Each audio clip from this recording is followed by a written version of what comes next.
Yes, so we have, although I spoke longer than I intended, we do have some time for questions. If anyone would like to ask anything or would like to teach me anything, I'm interested to learn also.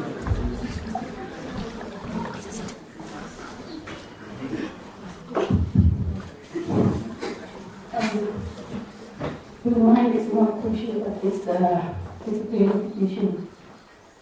To me, like meditation, to my understanding, meditation is something which you look and you see, but you don't look. You hear, but you do not listen. Is it something like this?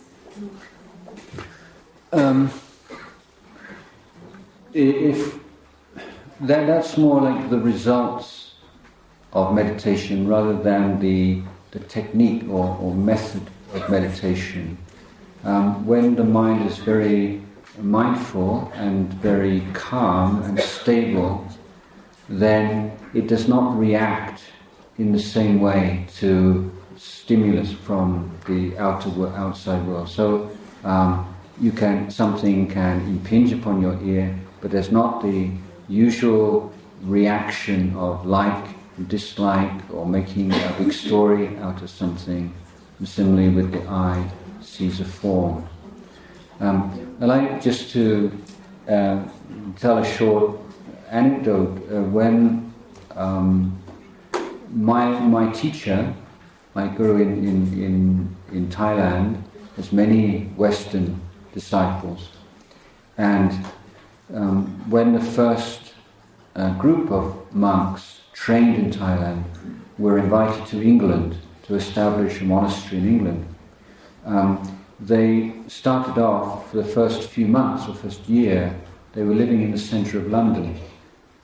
They were looking for a forest to build a forest monastery like we have in Thailand. But in the meantime, they were in London. And the temple was on quite a busy street, and opposite a pub, where was often the loud rock music. And after they'd been there for some time, our teacher went to visit, and in the evening meditation period, there was a party in the pub, and so there was loud music and singing, and then at the end of the meditation, there was a question and answer session. And somebody said to my teacher, they said, very difficult for me to meditate because so many sounds disturbing my mind. And my teacher said, no, you misunderstand.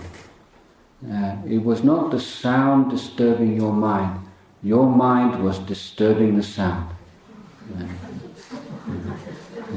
The sound is just a sound, So don't let your mind disturb the sound. So that's similar to what you were saying.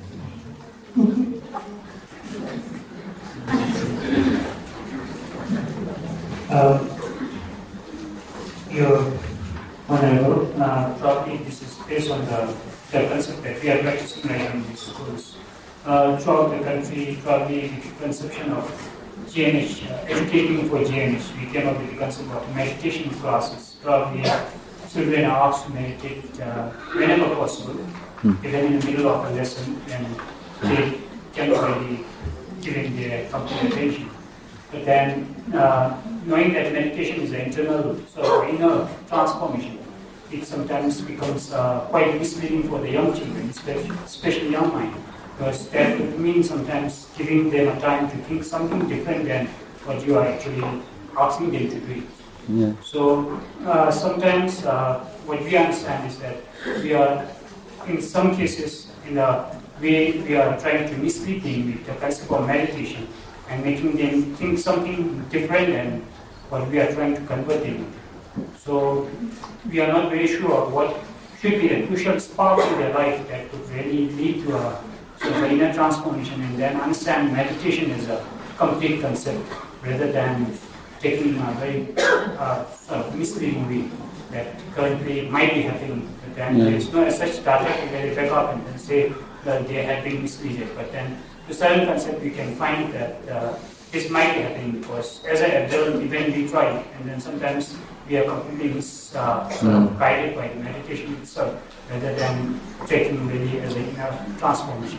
So probably through your experience, you would like to know what could be that crucial sort of point and spark in especially young minds that can really help them with that inner transformation with meditation. Well, yes, I think that pointing out the extent to which we are the prey of our habits and how often we find it very difficult to act in harmony with our goals and intentions and ideals. So I think all of us can think of examples of things you think. Can you think of something really good, that you've thought for a long time, I'd really like to develop this in myself, I'd like to be like this, and yet now we realize we still haven't really got round to it, it's just too difficult. Or otherwise we have these bad habits, and you think, I know it's a bad habit, I don't want to do this, but I just can't stop. So this is a fundamental problem. How can we apply ourselves to positive things which we have a lot of resistance to, and how can we refrain from negative, destructive habits that we find we just cannot do without. And my suggestion is that it's only the well-trained mind which has the strength to do that. So if we're saying, like, if you want to lift something up, it's heavy, so I can't lift it. What can I do? I can't lift it. Well, you have to do some exercise. You get a strong arm, now you can lift it. So if your mind is very weak, you'll never achieve anything. And this is why this meditation is important. Now I gave just now at school, I gave some advice. Real difficulty for meditation. One is, I think in Bhutan particularly, a lack of clarity and clear definition. What are we talking about when we say meditation? It's almost like asking people in England or someone, okay, you believe in God, what is God? And everyone gives you a different answer. They don't really know. They have, and it's like in Bhutan, what is meditation? You're meditating. I asked these children the other day, well, what do you do? Oh, we sit like this, like no, what do you actually do when you're meditating? Nobody could answer, So I think to prevent compulsory meditation in schools being just like an empty form or a ritual, you need to have some real clear definition. What exactly are we doing? This should be every bit as clear as when you're teaching history or physics or something. What is the reasoning behind it? What are the kinds of results that you should be expecting to see? Now, one suggestion I had as for a particular technique which offers feedback and which is empowering for students is counting the breath. Now, in this method, you sustain attention on this one spot, and then as you breathe in, you count 1, and you breathe out, you count 1, in 2, out 2, in 3, out 3, in 4, out 4, in 5, out 5. But then when you get to 5, you start again. 1, 1, 2, 2, 3, 3, 4, 4, 5, 5, 6, 6. And then you start again, you count 1, 1, 2, 2 to 7. And then 1 to 8, and then 1 to 9, and then 1 to 10. So you give this is your task. Your task is to be able to sustain your attention for this one cycle. It means to count 1 to 5, 1 to 6, 1 to 7, 1 to 8, 1 to 9, 1 to 10, without forgetting, without distraction at all. and you make that a goal. And this is useful, one, because it gives you something specific to do, for a child. You don't just, don't think about anything, just, you want something, what should I do? Yeah. So this is your goal. To begin with, you can't do it, okay? But if you stay with it, you can see progress which is measurable. You can see when I began, even when I got to 5, I already daydreaming. But then you say, after some time I could get to 6 and 7 and 8. So you see, there is some progress being made. And I can do this. I myself am capable of getting better at this the more I do. And then when you can make one whole cycle, you have this sense of achievement. And then can you do 2 cycles? But if in that counting you get distracted, you can't just carry on. You have to start again at 1 to 5. You have to do the whole thing without a break. So I think this is very useful for beginning students of meditation, because it gives you some measurable outcome, some feedback, internal feedback without a teacher, some sense of progress and achievement, and I think this is useful. The other main kind of meditation, particularly for children, is we call loving-kindness meditation. And loving-kindness meditation can be done in many different ways. One is that, and this can be guided meditation, where the teacher is teaching. First of all, think of your teachers and somebody that you look up to and respect. And then you think, you try and imagine the face of that person smiling, happy. See, may they be happy, may they be well. May he be happy, may he be well. And then from the teacher, then can be parents. May my father be happy, may he be free from all physical pain and illness, may be free from all mental pain and illness, may be happy and well. May my mum be happy and well, free from all physical pain, free from all mental pain, happy and well. And then you can expand from that to all my fellow students in my class, all the students in the school, all the people in Thimphu, all the animals in Thimphu, all the people in Bhutan. And so developing this ability to develop a train of thought, a positive stream of thought, and it's makes children very happy, and of course it's creates harmony in the school and in the community as well. So you can alternate, or just to see the mood of the children. Sometimes some breath counting, and sometimes some loving kindness meditation. These are the 2 techniques that I would suggest are useful in the school system. When you're looking at the breath, what should we be doing with the eyes? Should it be open or should it be closed? The opening or closing the eyes, I think, I'm sure, as you know very well, in the Tibetan school of meditation or the Vajrayana school, we're taught to just keep the eyes open just a little bit, and that is fine. The advantage of closing the eyes is that you're completely cutting off the external input, and it's somewhat easier to concentrate the mind. The other side is it's much more easy to become sleepy if your eyes are closed. So my view is that if you are wide awake, and there's no question of you becoming sleepy, then you can try with your eyes closed. But if you feel a little bit dull, or you tend to feel sleepy if you close your eyes, then keep your eyes open.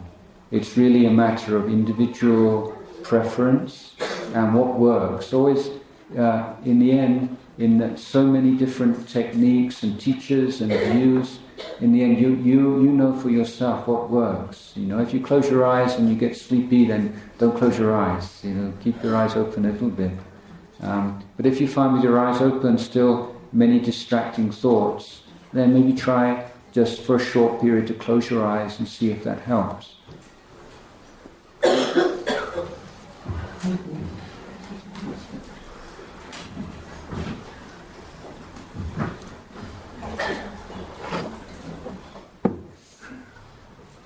I wanted to tell you another story. Would you like to hear a story? Because it's an archery story. And I know everyone in Bhutan is very good at archery. It's a story about a great archery teacher, one of the great masters of archery. And then he got this very gifted young student. And you could tell right away he's going to be a great archer. And this young man was very hard-working in his practice, and he became extremely a good archer. But he got very proud, and he started showing off, and even saying to his friends, really, I'm better than the teacher. He's getting old now, and I'm the new man in the field. And this matter got back to the teacher, and the teacher said, "Well, it's very possible." He's very humble. He said, "Maybe you are better than me. We better have a contest and see. We'll have an archery contest." And the young man said, "Yes, I'm ready whenever." And so the teacher said, "One thing, can I choose where we have the contest?"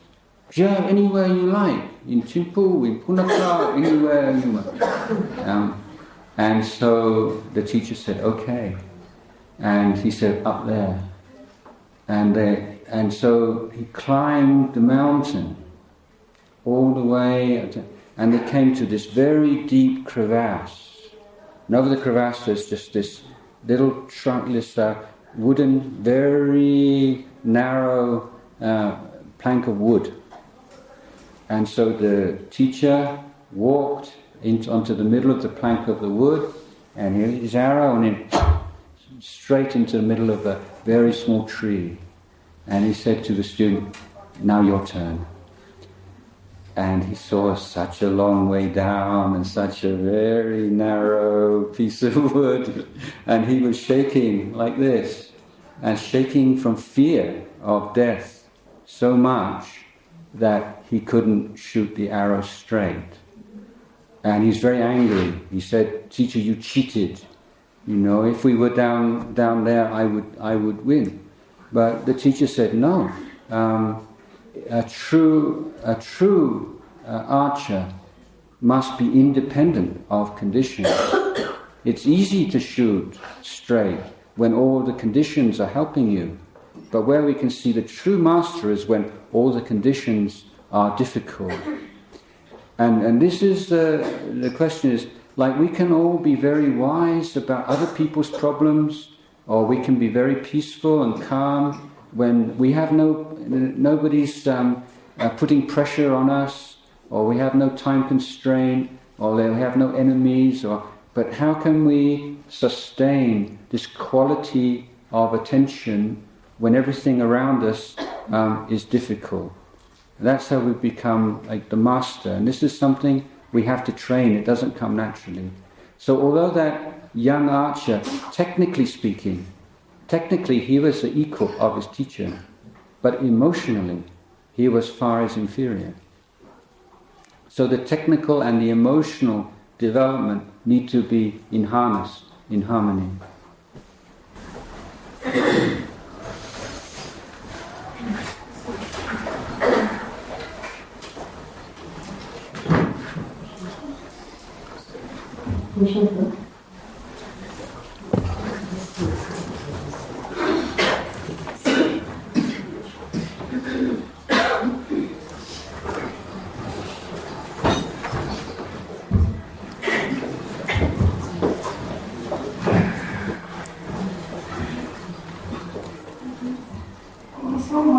revitalizing us from the spiritual knowledges.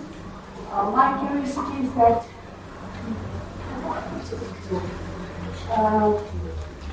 meditation is a breeze, I think, to maybe obtain the peace in the life.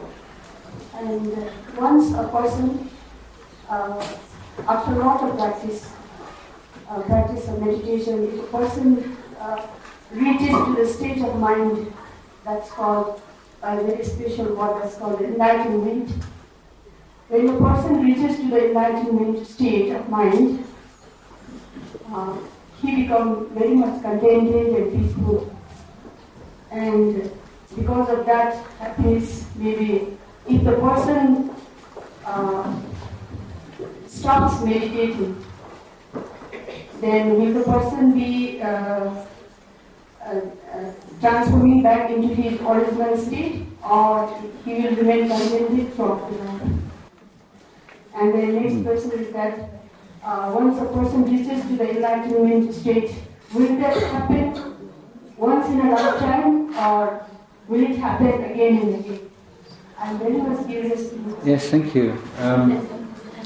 Well, we have a slightly different way of talking about this in the Theravada school in Thailand. So I'll speak from my own training and understanding for you. So,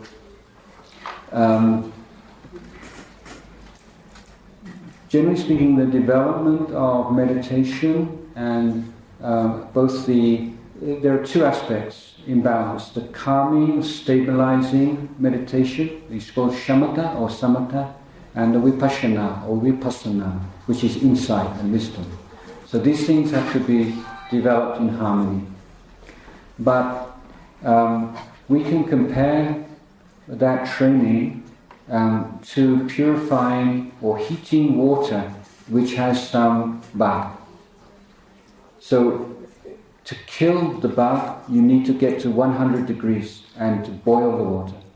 Even if the water is 90 degrees or 95 degrees, it's very hot, and subjectively it's almost boiling.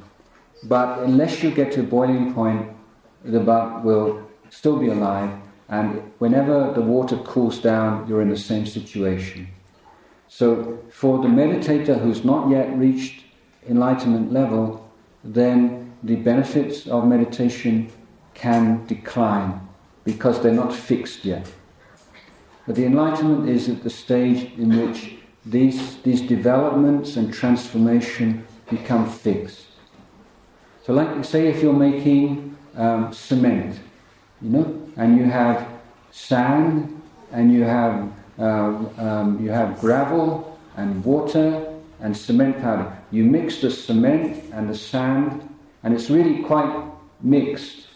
But you could, if you had the right technique, at some point separate them. But the moment you add water, you cannot change the state anymore.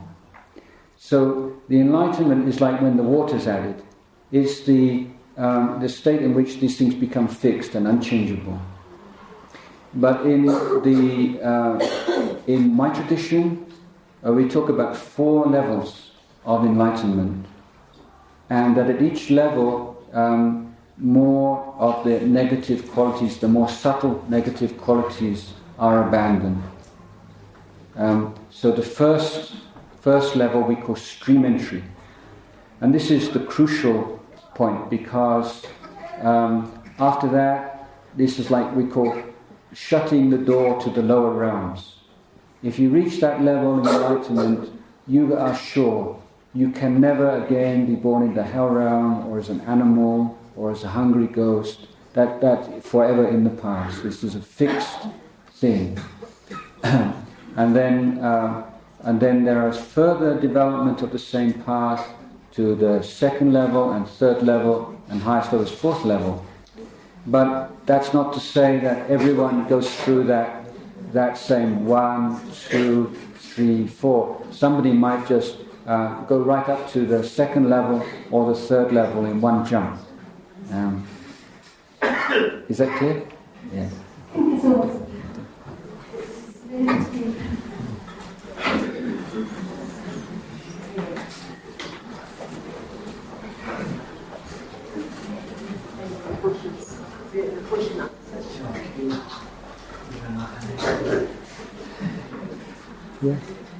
Somebody at the back here. Somebody at the back.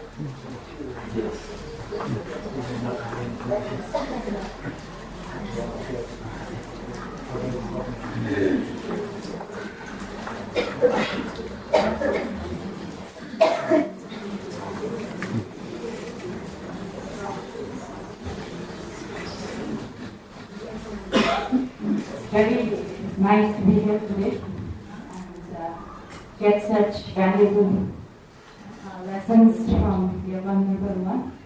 And my doubt is, last year I have attended one Buddhist teacher's talk about meditation, and in his Buddhist, and from his point of view, what he had shared with us was that even during a teacher's teaching, students, when they are listening, is supposed to be considered a meditation, and another is the Buddhist meditation, breathing meditation. So I don't know whether it's really that even if you consider that the teacher, if the person teaches and students listen, it can be considered as meditation, then I wonder even if you just stay and then listen to some music with full concentration can be considered as meditation.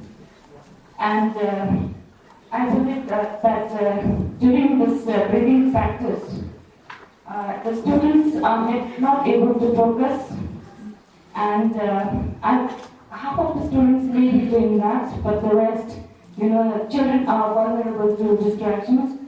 So actually it's not very effective from a teacher's side to give effective meditation. So what I've done is that 2 minutes meditation that last year we were taught for the first time to do in the classroom. And what I found was that students who had concentrated, they did well, but we have students of all kinds who come from traumatic backgrounds, and some people who indulge in substance abuse. So in that case, will meditation really work? So that's my question. Yes, I'm not sure I picked up all of that. I'll respond. I mentioned at the beginning of the talk that the word meditation itself is not a very precise term, and that the Buddha used the word bhavana, or cultivation. So in what we call meditation, sitting with the eyes closed or whatever, this is a mental cultivation, and the goal is the reduction of negative mental states and the cultivation and development of positive mental states. And so techniques are secondary to that, and it's whatever works. If you can use some other if breathing meditation is not successful for some reason or other, and amongst the many different meditation techniques, you have some other one which children are enthusiastic about or are interested in, then that's fine. I would suggest the loving kindness meditation in which the teacher is leading. That is a good one because you immediately feel good when you do that. So it's a kind of a hook to it. But in the end, the work of developing attention span, developing mindfulness, it is work. It's like learning a musical instrument or any kind of skill. Any student has to go through an initial period where it's not that interesting, and just be able to bear with that, and need some kind of encouragement for that. Meditation is not a cure-all for all problems, all difficulties. It's not a magic wand, and it's not recommended for people who have serious mental problems or have serious issues in that way. I would think that, having said that, for people with substance abuse, a kind of some forgiveness meditation, some loving kindness for themselves, this is important. I gave a meditation just now, starting off a meditation wishing well to others. The traditional system is to begin with yourself. So for people who have substance abuse problems and so on, they tend to have very negative view of themselves. So having this meditation where they're just developing relaxation and kindness for themselves and loving, giving some forgiveness, this is also useful. But for people who have some serious mental problems, then the kind of cultivation which is much more useful is helping others, practical, selfless work, developing kindness in social situations. So it's considered like one spectrum, not just sort of taking, it's one particular kind and probably the most powerful kind of cultivation. But in a particular situation where an individual is not ready for that or it's not quite right, then some other kind of cultivation which is aimed very clearly and precisely on abandonment of unwholesome tendencies and development of wholesome tendencies in the mind can provide alternative. With all my in the presence of the Excellency and in the presence of my friends, I would like to share what I have a doubt in my mind about meditation. And I do sometimes, like I try to meditate sometimes, it is successful, but sometimes every day it's not the same day. For example, we may have a problem at home or anywhere when we teach also. And then instead of meditation, I think of how to find a peaceful way to solve the problem, to solve that problem in a peaceful way. So I would like to know whether thinking and finding ways to solve that problem in a peaceful way is also a part of meditation. Because we solve the problem in a peaceful way, and I feel that also brings peace to the mind. So whether it is also a part of meditation. Yeah, I would say we're really, we're in a problem of definition of terms. What do we mean by meditation? And if we return to that, my proposal to the original Buddhist vocabulary is like cultivation. So I could say yes, definitely. If there's the solving of some conflict and develops of harmony and understanding, then that is social cultivation. In the particular meditation techniques that we're applying, we call these like formal meditation as opposed to informal meditation. One thing that need to particularly stress is the skill, life skill that we're developing, which is fundamental to all these other kinds of cultivation, is present moment awareness. Again, this is kind of often spoken about. Now, be here now. Be here with what you're doing. Don't let your mind wander off somewhere else and be distracted and confused. But how can you do that? You can't just do it with an active will and decide today I'm going to be in the present moment. But it's the application of the meditation techniques which require you to be awake and aware in the present moment in a very focused and comprehensive way. And then the idea is that once you develop that skill and habit of present moment awareness, then that starts to manifest more and more in your daily life. So that in a conflict situation, you're not just reacting to what somebody says or their tone of voice or their body language, but you're able to be present to your own. You can be aware, my heart's starting to beat a bit more quickly now, or starting, and just develop some calming technique in your mind because you're presently aware of what is going on with you right now in this situation. So that the idea is that the more you develop these meditation techniques in a very kind of formal, even artificial way, that you're developing particular skills, life skills, which then you apply in such situations with conflicts with children or difficulties with parents or whatever it might be. Thank you very much.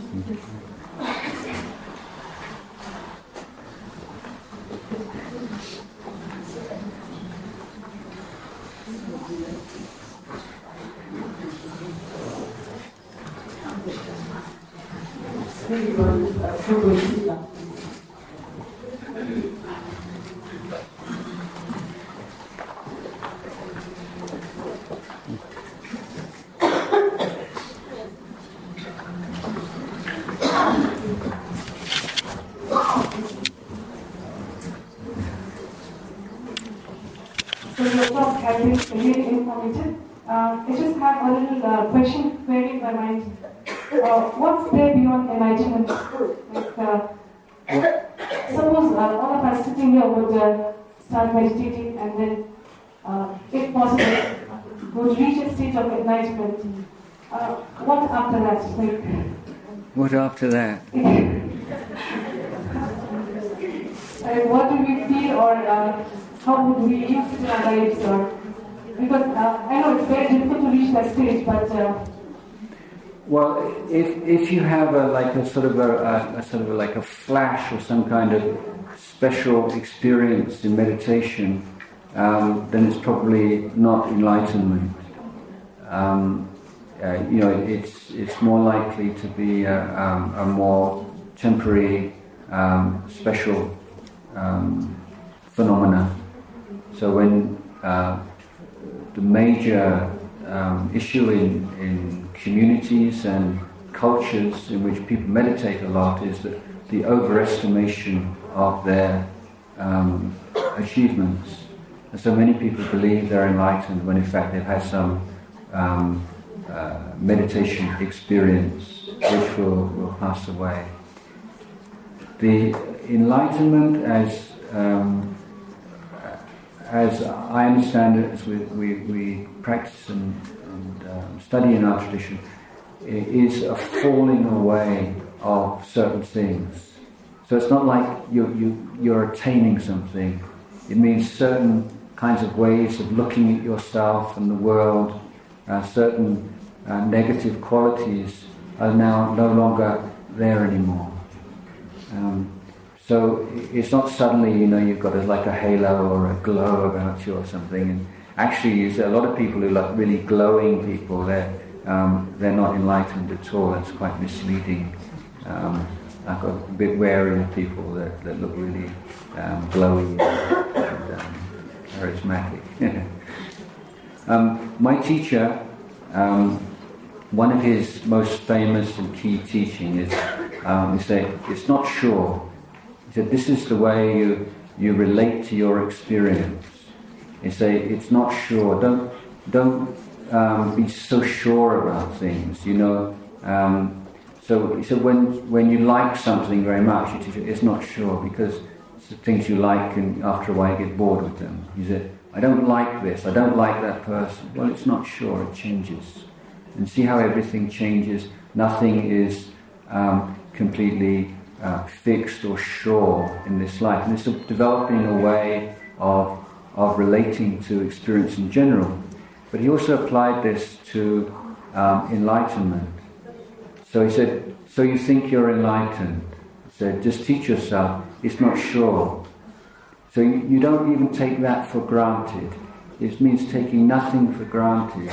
And then you're safe.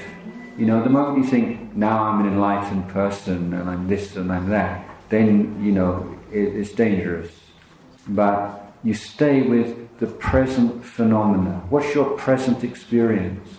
Saying, I'm enlightened, I'm not enlightened, I'm this, I'm that. That's something you're adding on to present experience. So the extent to which you're fully in touch with what's happening right now. Say, okay, I've meditated and I just feel full of loving kindness for all beings. You don't have to go to the next step, therefore, I must be enlightened. You say, well, this is what I'm experiencing right now. But let's look at this. maybe tomorrow it would disappear. So there's always that sense of being aware of what's happening right now in the body and mind, and being very wary, even suspicious of labels for things. Thank you. One last question, please.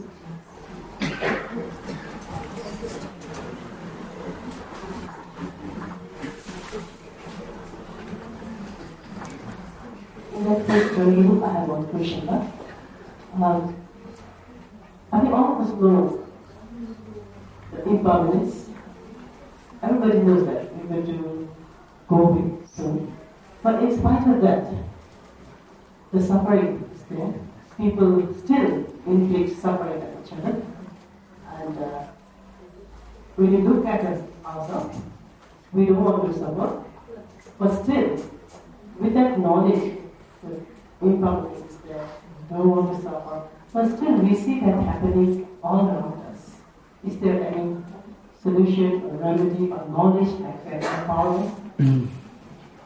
Well, we have, we have intellectual knowledge, but that's not an experiential knowledge. So, a basic Buddhist teaching is that one day we are going to be separated from everyone we love. To be very blunt, there are two alternatives. The person you love will die before you do, or you'll die before they do. But you're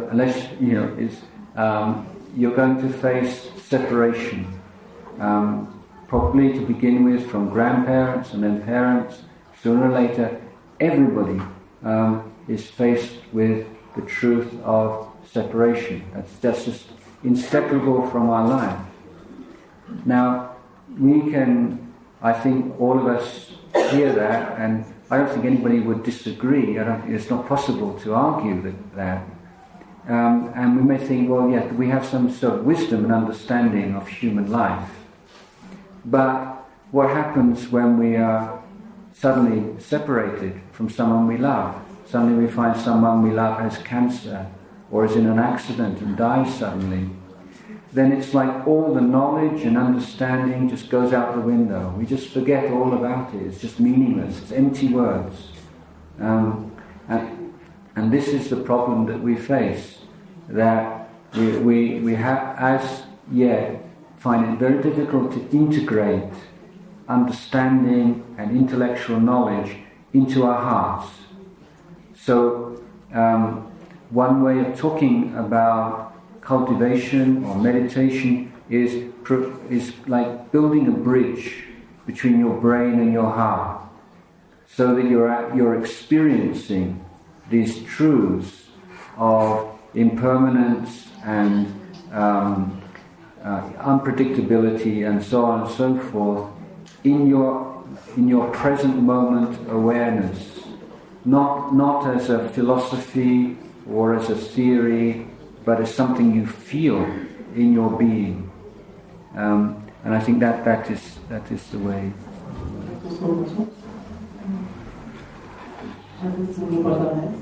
Okay, that will really be the last one.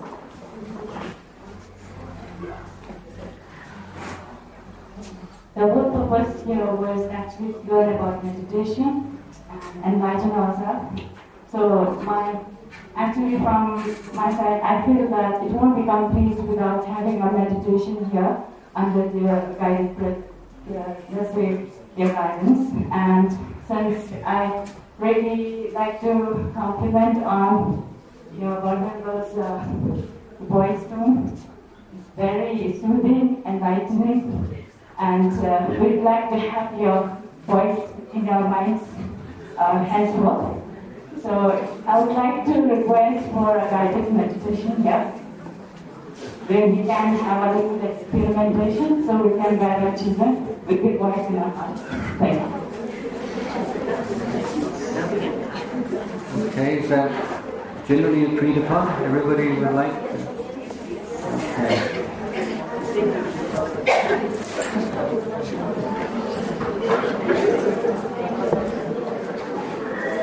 Okay, to begin with, a couple of words about posture, how to sit. So there are so many teachings on this point, but I would say there are only two principles here.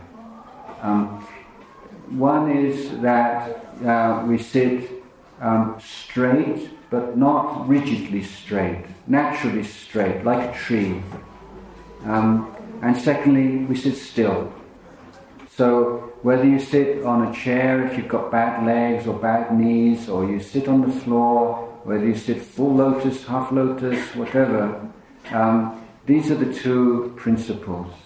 And the reason is that the body affects the mind just as the mind affects the body. And as the mind is already very distracted, if your body is also moving around, it makes it even harder to still the mind. And if your body is not straight or you're hunched over, it's very much easier to become sleepy. So we want to create the optimum conditions. Optimum physical conditions means sitting still, sitting straight, and then it's also important to set up your mind mentally, just to talk to yourself a little bit and say, now is my meditation period, and I'm not going to think about the past or the future. I'm not going to think about my family, or if I have some pressing problem, I think about that some other time. This is the time just to put everything down, just for a while, just temporarily. Like you're carrying a heavy suitcase, you just put it down for a while, just for a rest. Okay? Now the goal of meditation is not just to become peaceful. If you think I'm going to meditate to become peaceful, well, just when agitation becomes less, you'll just like that so much you'll get sleepy. So now we have set up the body and we've established our right understanding that we want to develop the state of relaxed wakefulness, wakeful and relaxed. And as an exercise to develop this state, I would like you all, first of all, to observe, to be aware of the sensations in your head, just on the top of your head. What is the feeling there? Don't try to imagine it or to think about it, just the direct experience of your head. As you breathe in and you breathe out, what are the sensations appearing? Is there heat or cold or pressing or aching, or what is going on there? And now the sensations in your face. Bring your attention, bring your present moment awareness to your face, to the forehead, the eyes, the nose, the cheeks, the lips, the tongue, chin. Breathing in, breathing out, developing a present moment direct awareness of this part of your physical nature we call the face.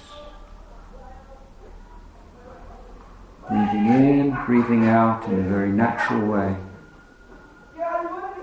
Now the sensations in your neck and your throat, training your mind to be able to awaken to, be aware of, present to the simple, normal, everyday sensation in the neck. Breathing in, breathing out.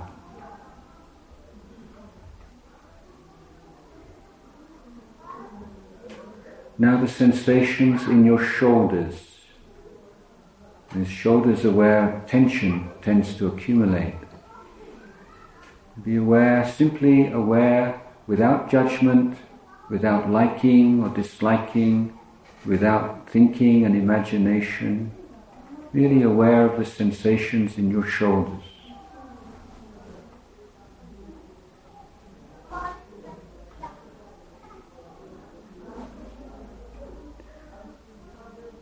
Now develop the awareness of the sensations in your arms, following down from the armpit, down the arm to the elbows, the forearms, the hands, the fingers. Totally present, aware, without judgment, awake, relaxed, with the sensations in your arms and hands and fingers.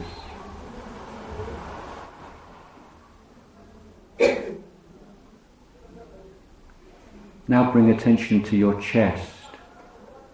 What are the sensations that you are experiencing right now as you breathe in, as you breathe out, in the chest area?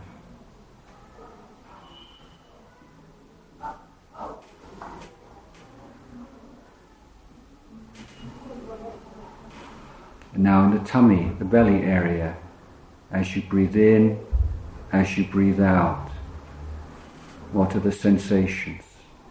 There's no right sensations or wrong sensations. There's just whatever is present right now. We're awakening to the nature of our bodies, the nature of our existence, without philosophy, without theories, merely training our awareness in the present moment.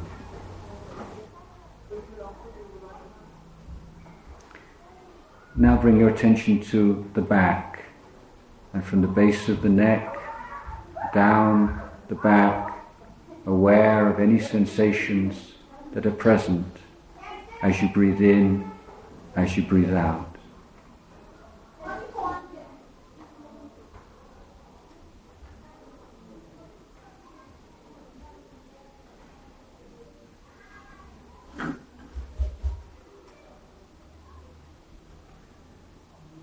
Now observe the sensations in your bottom, sitting on the seat, pressure, whatever sensations are present, merely aware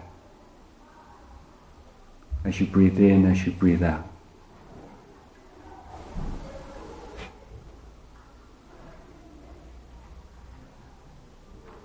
Now bring the awareness to your legs. From the top of the legs, the thighs, the knees, the calves, the ankles, the feet, the toes. Breathing in, breathing out.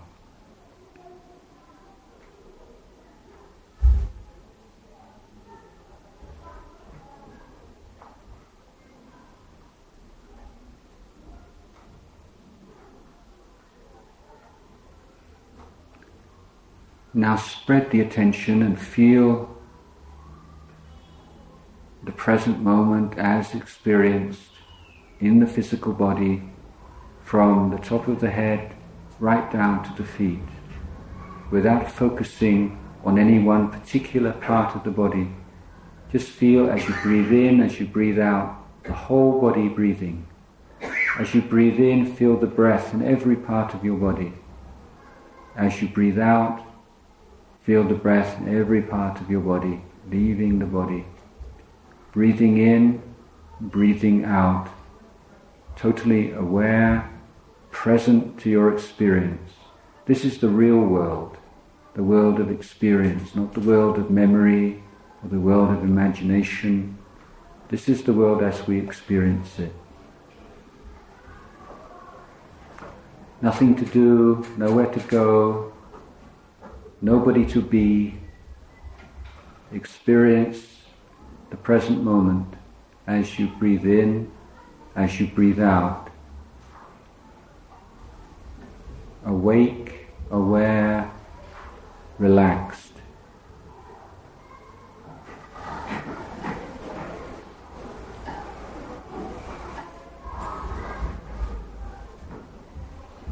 If your mind does wander, become restless, don't worry, it's quite normal. Just very gently, but very firmly, bring the mind back to the present moment.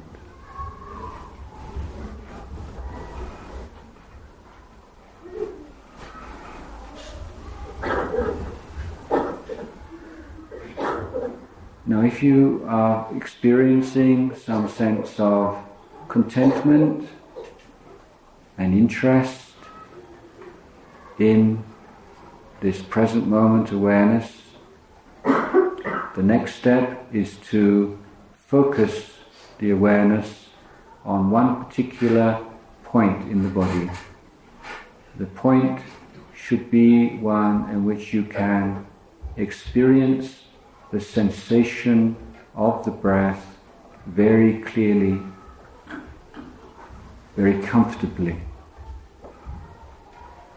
Now, rather than being aware of the breath and being aware of the different parts of the body as you breathe in, all of your focus is on this one point, and you're establishing your awareness like a gatekeeper, being present as the breath comes in and as the breath leaves the body.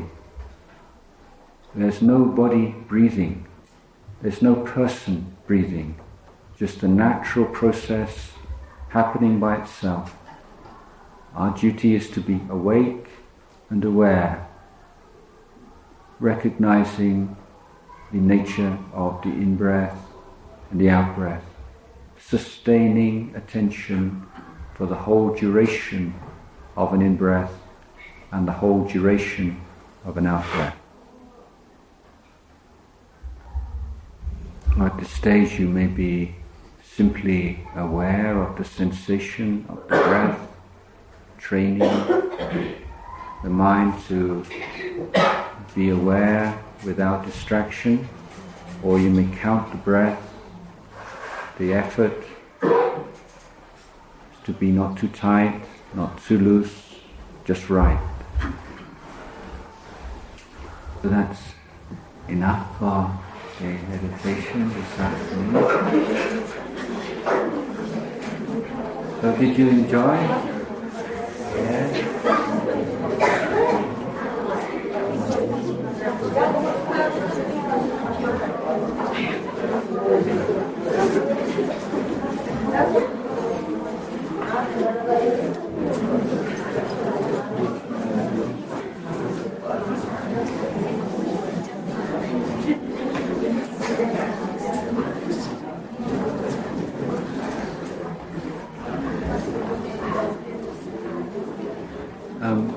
For your information, I have given a number of short teachings and reflections on meditation and other topics which were put onto YouTube.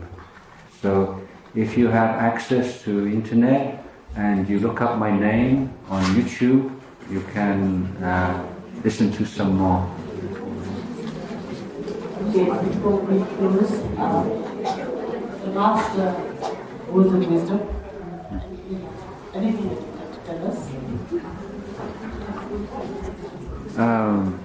I think no more words of wisdom except to encourage you all to give some thought to the value of the things that I've been saying today. The Buddha once said to his disciples, there are two ways of showing respect for me and devotion to me. One is to offer flowers and incense, and I'm not so keen on that, the Buddha said, it's alright. But what I really like is when people listen to the things I say and put them into practice. And if you do that, then that is the true puja, it's the patipati puja, means the puja with practice.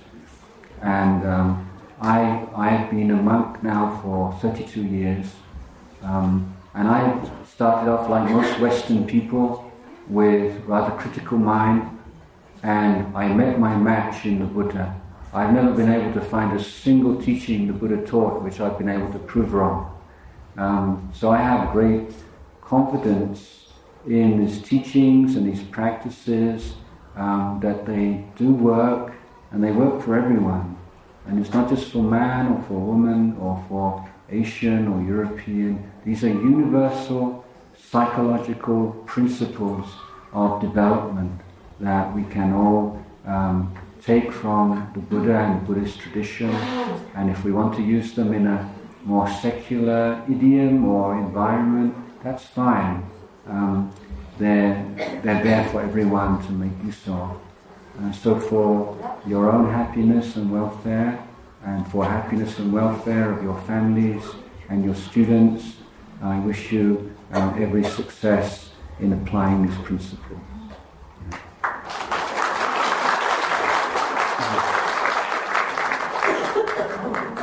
On behalf of my Ministry of Education, and particularly on behalf of my colleagues, I'd like to offer our deep reverence as well as gratitude to the Venerable Jayasaro Thimphu.